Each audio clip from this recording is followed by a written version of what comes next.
Good morning, dear friends, viewers of our weekly program, Straight Talk. We welcome you once again to this program because we know of the interest it has been generating by those who also would have an interest in developments in Guyana. Guyana, as you know, is a very interesting country, very dynamic politics. The economy sometimes, and especially on this occasion, under the APNU-AFC, has not been doing very well, and the prognosis for the future does not hold much enthusiasm about the prospect for development. Today, we will be speaking about drugs and the crime situation in Guyana. We decided to speak on this topic precisely because this matter is on the lips of almost every Guyanese. It is affecting the lives, the livelihood, the well-being, and of course the prosperity, not only of the country, but of the citizenry as well. Almost every part of Guyana you may go, by boat, by water, by land, or by air. And you talk to citizens, they will tell you about their concerns on the crime situation and of course the drug situation as well. Now both of these incidents or both of these matters are interconnected and interrelated. Illegal drugs, possession and distribution poses a criminal offense. And therefore, the relationship between drugs and crime is clear for all to see as well as for law enforcement to treat with. Before 2015, that is to say, the year elections were held in our country,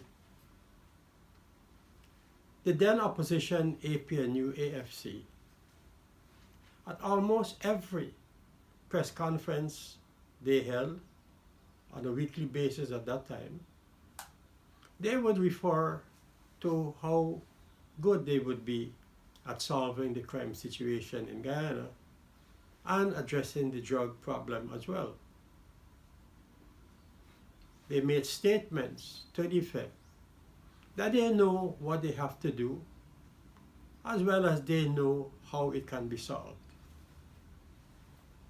I recall viewing a video clip when Mr. Granger and Mr. Nagamoto in some part of the United States during the period of the campaign for the 2015 elections, where Mr. Granger made it elucidly clear that he has persons supporting him who are very much au fait with the situation as it pertains to crime, public safety, security, drugs, pushing, etc.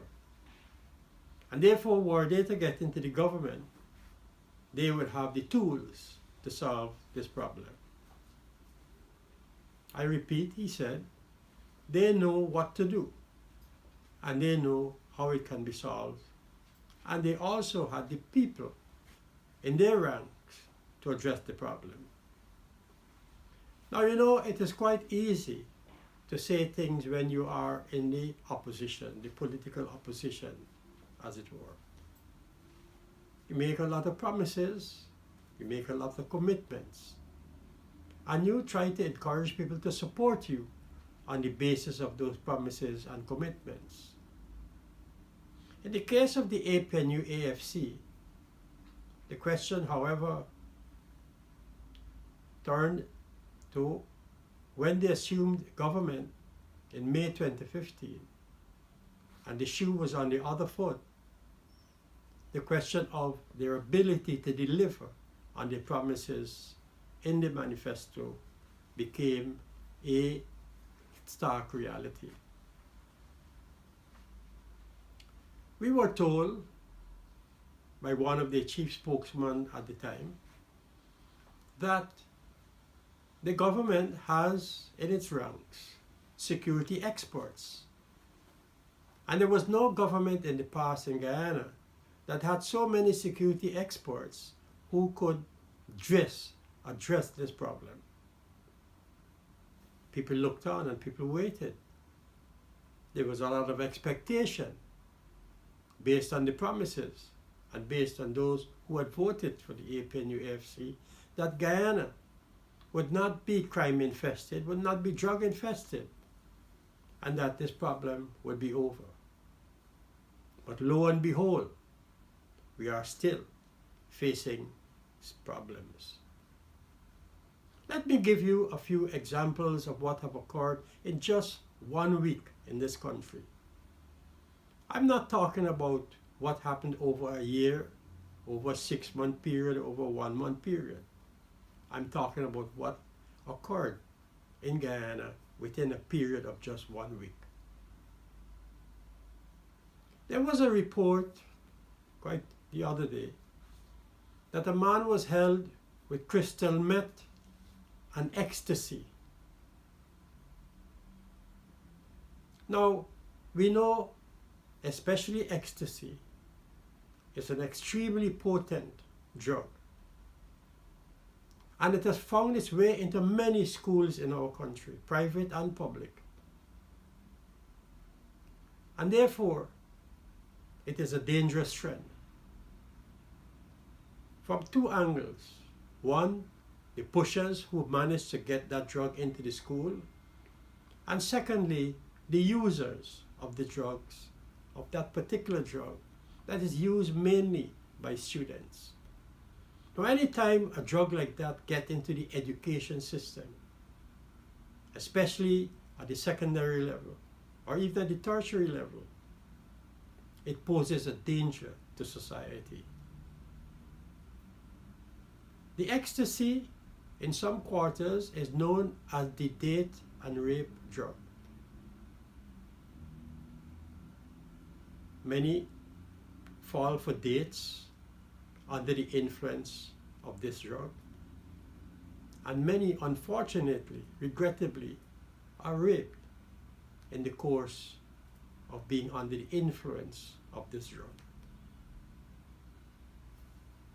Small explanation as to why, for example, we have so many teenage pregnancies in Guyana.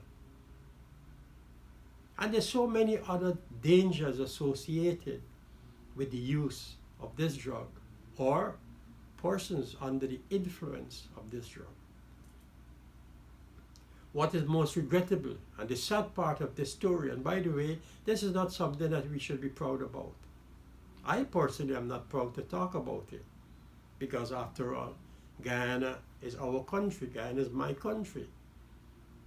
And no one will wish to have this type of drug penetrate the school system and affect our students.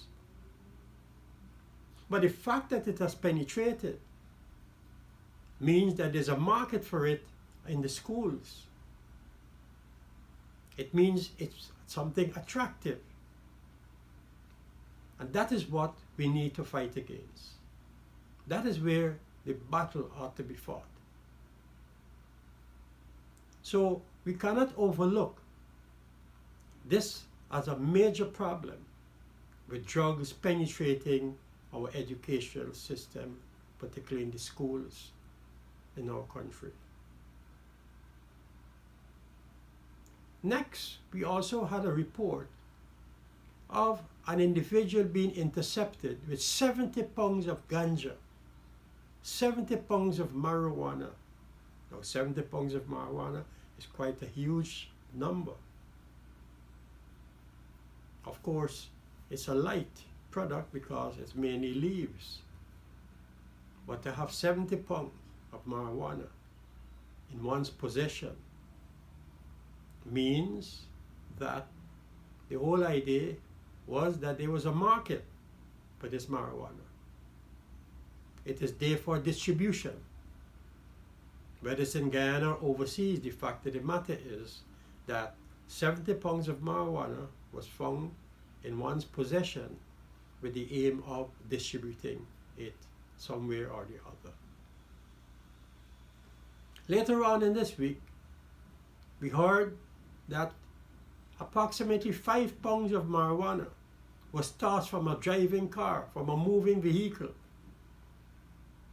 Obviously, the vehicle was under suspect by law enforcement, and the passengers who felt that they were being followed, or who knew that they were being followed, in order to escape apprehension, threw the marijuana out of the car.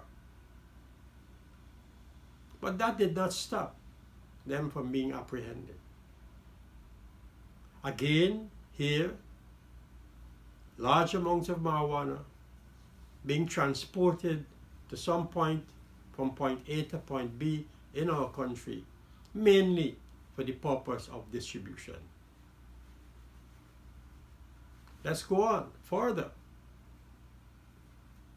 In the course of this week, a ganja farm, or a farm with marijuana being cultivated, was found with 10,000 plants in the interior of the country. 10,000 plants on a ganja farm is big business.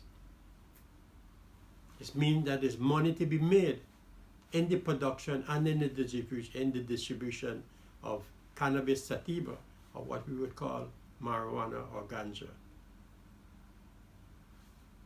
But there's more. 44 kilos of cannabis was found in a house in the city of Georgetown. That's a large amount of cannabis, a large amount of ganja found in one home. Needless to say, how much more are in other homes in various parts of the country. So there's the cultivation, there's the storage, and there's the distribution. And in each one of the links in this chain, in the cultivation, that's a set of people who are specialized in cultivating the marijuana. In the storage, that's another specialized area where the separate set of people are involved in the storage of the marijuana. And thirdly, there is the distribution, where there is another set of people who are specialized in that element of the chain as well. But let us not be fooled that the country is only faced with the question of marijuana or ganja. And by the way, we have to ask ourselves, is this an agricultural drive? Is this something that is being promoted quietly and silently by the government? Because we know that a debate has arisen on the question of legalization of marijuana.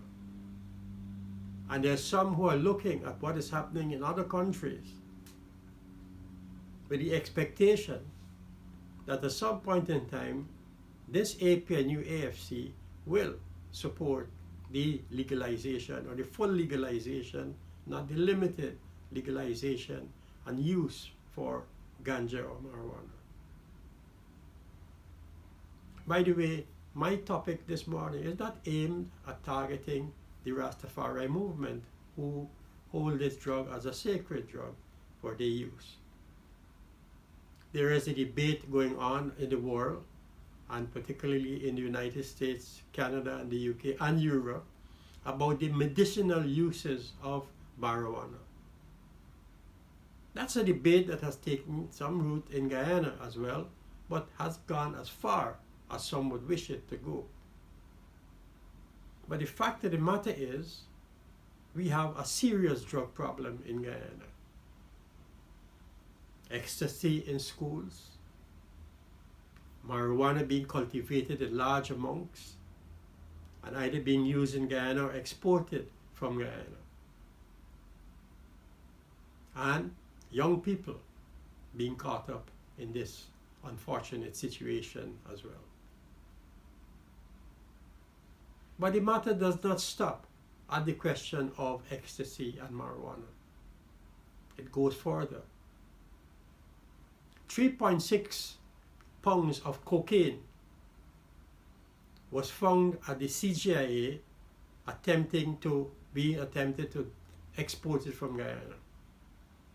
3.6 pounds of cocaine. That's a lot of money in the United States to where it was destined. And later on in the same week, 5 pounds of cocaine was found in a car that was stopped by law enforcement in the streets of Georgetown. That's a lot of cocaine as well. Now, we don't produce cocaine or coca leaves from which the cocaine is made. But cocaine finds itself into this country, and in large amounts. Now we have very porous borders, and incidentally, this APNU AFC government, when they were the opposition, they also reassured the nation time and again that they have the means to stop drugs from crossing the borders into this country. Whether it's coming through the Atlantic, whether it's coming through Brazil, Venezuela, Suriname, they claim that they have the capacity to prevent drugs from penetrating our borders.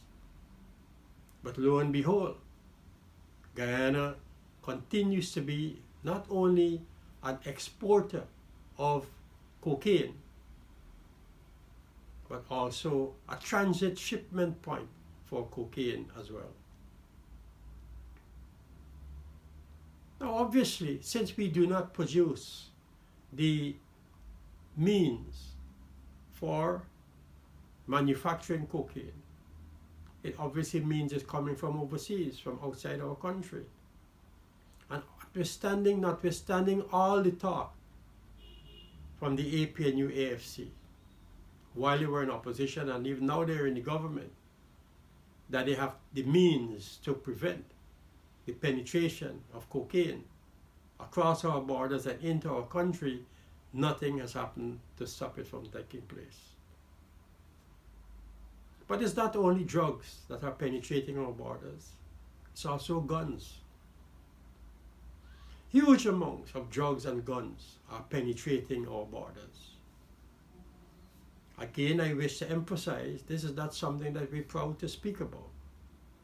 No one should be.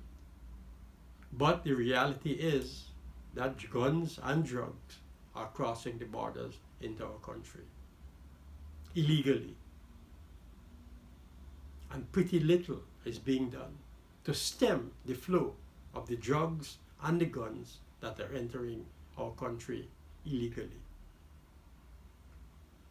During the period when the PPPC was in government, the PPPC at the Ministry of Home Affairs, where I served for quite a while, 2 task forces were established.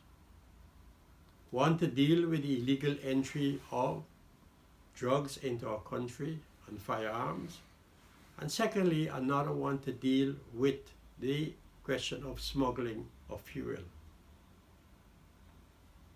Those task forces were, in a sense, interagency bodies.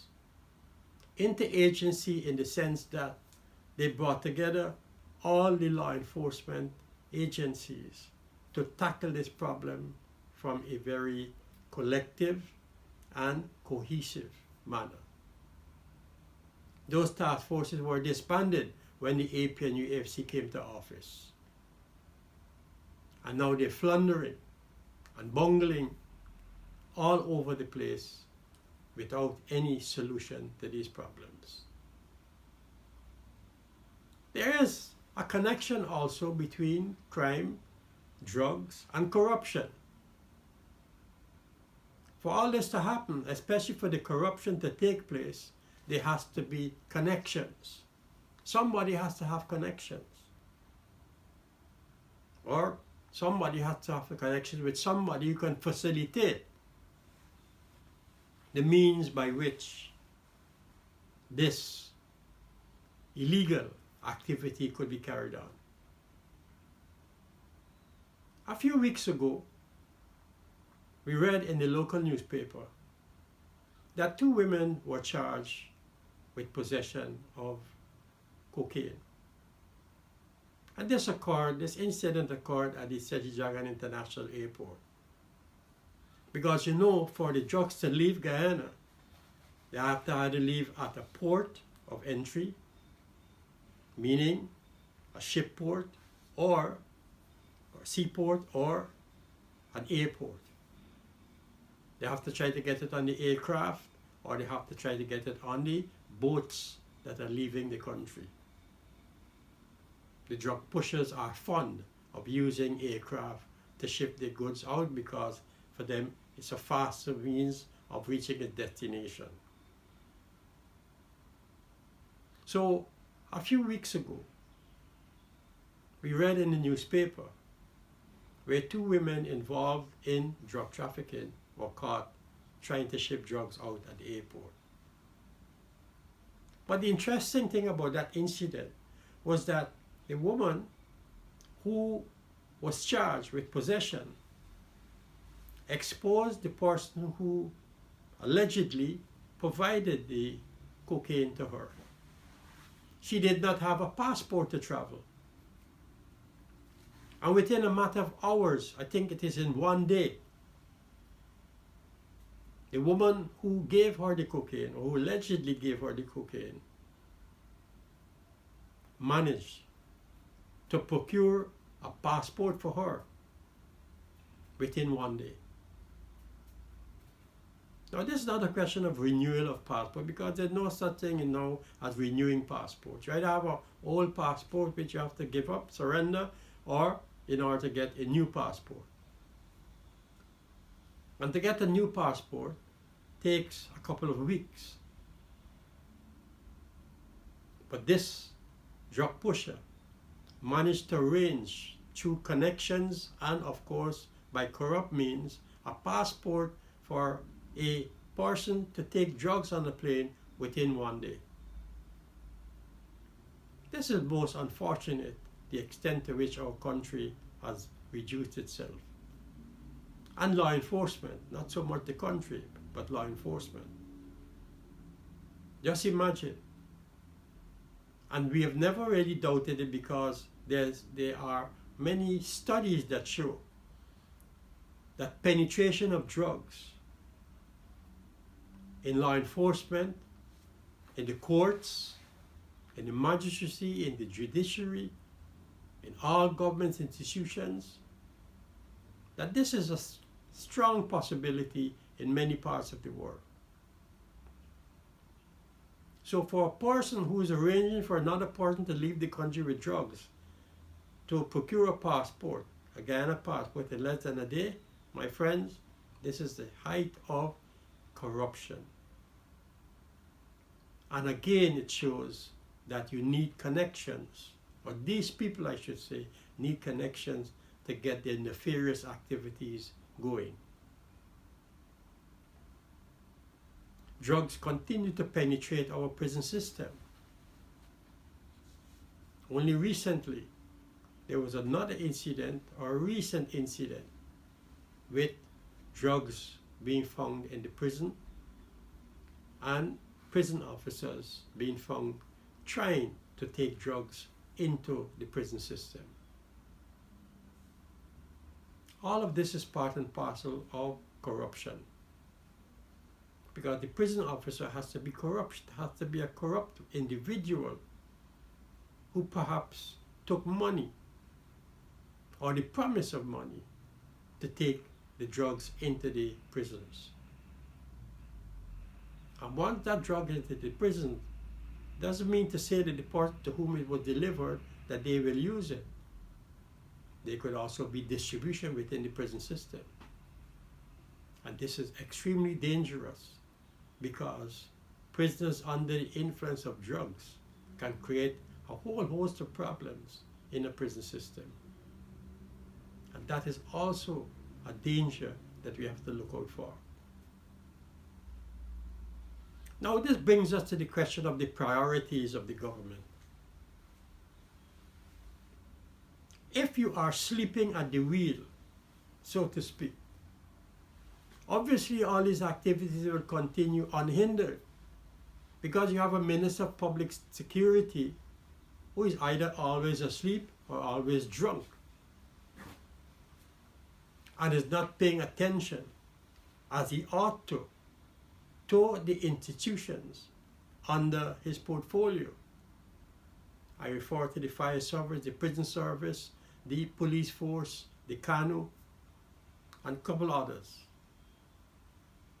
If you continue to sleep at the wheel, always under the influence of alcohol, and not paying attention to what you're being paid millions of dollars for, well, obviously, things will run out to get out of control. On the other hand, you have a president who has other priorities. He is given the responsibility to a minister to deal with it. But he's not happy with the minister dealing with the problem, and so he takes on many of the portfolio responsibilities. And so you have many cooks. And you know, when you have too many cooks, what happens? The broth or the soup is spoiled. Apart from that, you also have a situation where, as I pointed out, the priorities of the government are far removed from the realities of the situation. Where they ought to be putting emphasis, they are not. And they're putting emphasis in areas that don't require that amount of attention and emphasis. For example, $180 million US for the purchase of drones. How can that be a priority at this point in time? When you have a serious drug situation, you have a serious situation where firearms and guns are entering the country, when you have ecstasy in our schools, when you have connections being used for corrupt practices, when you have large amounts of marijuana being cultivated instead of provisions, greens, and so forth. How can you replace those priorities or not see those priority areas and, on the contrary, decide that, look, we ought to spend $180 million US in drones? The government is obviously a caretaker government, and that is why it has obviously ended up as a laughing-stock government. People are laughing. But the laughter has a sadness behind it, an anxiety behind it, because behind that laughter and that sadness and anxiety is the burning desire to see the government go. People want to see the backs of the government because these problems are festering. And these problems are not being solved, notwithstanding the promises and commitments made by the APNU-AFC prior to May 2015. They claim that they're creating new police divisions. But what does creating new police divisions bring to the public safety and security issues confronting people? What it does is create more jobs in the police force, yes.